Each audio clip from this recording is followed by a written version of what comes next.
Magandang araw mga ka-mechanics. Ito ang pag-uusapan natin ngayon. Ano nga ba ang AdBlue at paano ito nakatutulong sa ating sasakyan at kapaligiran? Ang AdBlue system ay gumagamit ng Selective Catalytic Reduction o SCR technology upang mabawasan ang mapanganib na nitrogen emission mula sa mga diesel engine ng hanggang 90%. Isa itong solusyon ng tubig at urea na ini-inject sa mainit na exhaust na nagko-convert ng nitrogen oxide tungo sa hindi nakapipinsalang nitrogen. Paano gumagana ang AdBlue system? Ang AdBlue ay naka-imbak sa isang hiwalay na tangke na ini-inject sa exhaust pipe bago pumasok sa SCR catalyst. Dahil sa init ng exhaust, ang likidong urea ay nakahati at nagiging ammonia at carbon dioxide sa loob ng SCR catalyst.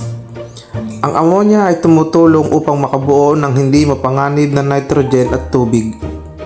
Ang mga sensor sa exhaust ay nagmo-monitor ng antas ng emissions at inaayos ang dami ng ini-inject na AdBlue. Gaano naman kadami ang nagagamit na AdBlue?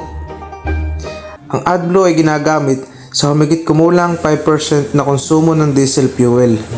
Ibig sabihin, sa kada 1 litro na magagamit na diesel, 95% diesel at 5% AdBlue. Kailan naman magre-refill ng AdBlue?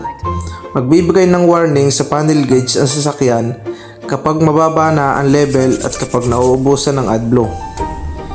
Hindi na muli mag-i-start ang makina kapag kulang sa AdBlue.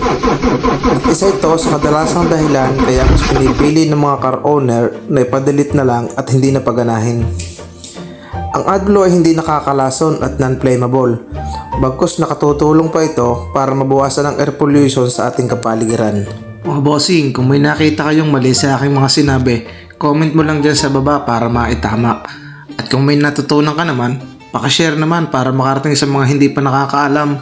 At yun lang, ingat tayong lahat mga boss idol.